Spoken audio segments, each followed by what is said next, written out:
kita ini bisa kok melawan corona ini. 8 hari Mas. 8 hari ya? Iya. Dan dari biasanya 14 hari itu ya? Saya langsung mengubah kacamata. Saya tulis di part 2 itu ganti kacamata. Saya mengubah sudut pandang bahwa saya ini tidak sakit. Karena saya memang merasa sehat Mas. Betul, saya ingin mengajak bahwa kita ini bisa kok melawan corona ini. Saya ingin mengajak merubah ya, ganti kacamata. Kalau di Wattpad itu sampai 6.000 yang baca, saya ingin 6.000 orang itu ganti kacamata semua. Artinya jangan terlalu paranoid karena banyak stigma ya.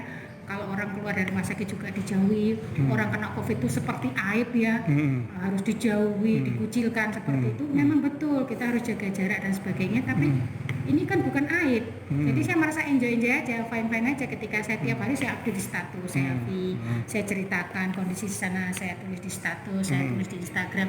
Tujuannya hanya seperti itu sih, untuk memberi manfaat aja di saat saya sendiri itu mungkin punya waktu luang dan bisa memberi manfaat dalam kondisi yang kata orang itu menyedihkan, ya.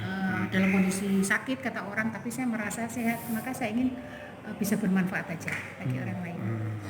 Banyak dari nakes sendiri, para dokter, kemudian teman-teman komunitas, teman-teman yang lain yang saya kirimi tulisan-tulisan saya itu bilang, Mbak tulisannya kok enak ya dibaca katanya, nggak bikin parno, nggak bikin saya takut, nggak bikin saya stres, ternyata menghadapi corona seperti ini, banyak hal-hal yang berharga kata mereka begitu. Gimana kalau dibikin buku? Ya, jadi itulah awal ide dibikin buku dengan teman-teman nakes ya, tenaga kesehatan yang saya tulis di buku itu sebagai astronot. Jadi saya menganalogikan diri saya Mas Didi ya, saya sedang berwisata keluar angkasa, sehingga saya happy karena kuncinya kita sembuh, karena COVID kan belum ada obatnya ya. Kuncinya adalah antibodi terbentuk bagus. Ketika antibodi terbentuk, dia bisa melawan virus yang ada di tubuh kita. Antibodi terbentuk kalau kita berpikir positif dan bahagia.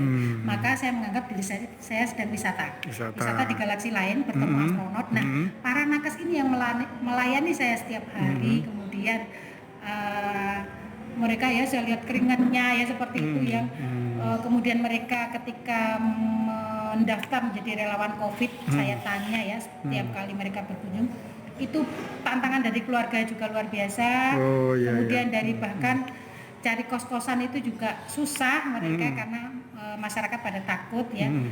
Tapi alhamdulillah akhirnya itu terlampaui. Nah ini pengalaman yang luar biasa bagi saya karena selama ini saya kan tidak mendengar langsung ya dari para nakes. Bahkan ada seminggu pertama itu katanya PP dari Kasembon ke Kediri. Ada salah satu nakes ya? Iya betul.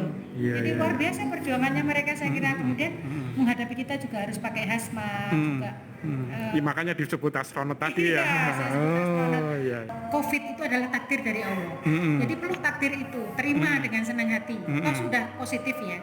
Kemudian bagaimana menyikapi positif itu, berpikirlah positif. Jadi berpikir positif bahwa Allah itu sedang memberi kita vaksin gratis.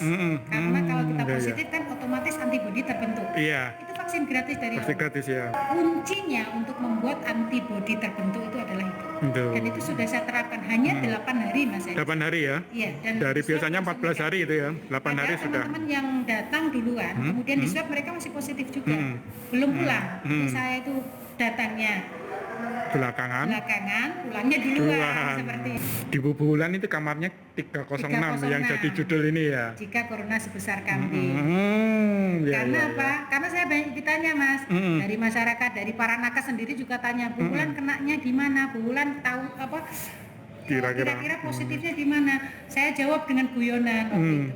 Nah, kalau corona sebesar kambing, saya ingat ya, saya tahu, saya ketemu di mana, kenalan di mana. Masalahnya corona ini nggak bisa dilihat, jadi saya nggak tahu karena nggak sebesar kambing, saya begitu. Sehingga guyonan itu saya jadikan judul karena biar judul ini mengesankan tulisan ini bukan sesuatu yang thriller, bukan mencekam, tapi sesuatu yang bisa jadi hiburan juga, tapi ada pelajaran yang dipetik di sana.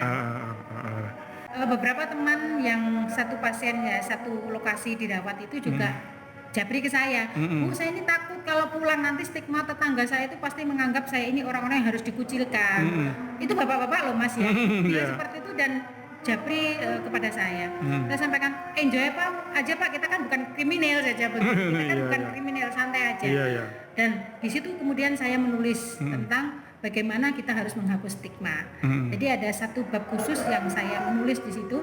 Kemudian tulisan itu juga saya share kepada rekan juga, sebelum itu kan belum jadi buku ya. Saya share kemudian juga termasuk ke tetangga saya. Saya ingin menghapus stigma itu. Saya tidak ingin pulang dikucilkan padahal kita sudah negatif. Dan itu terbukti ketika saya pulang, tetangga pada berdatangan ke rumah. Hikmah yang juga saya tulis di buku, menjadi banyak quote ya di buku itu adalah kita itu bahagia itu kuncinya hanya diri sendiri, saya dua ya. Syukuri apa yang diberikan Allah, jangan sesali yang terlewat. Kemudian setiap diberi takdir oleh Allah, yakinlah itu yang terbaik, the best for me, the best for us. Apapun takdir dari Allah itu pasti yang terbaik, pasti yang terkeren gitu ya.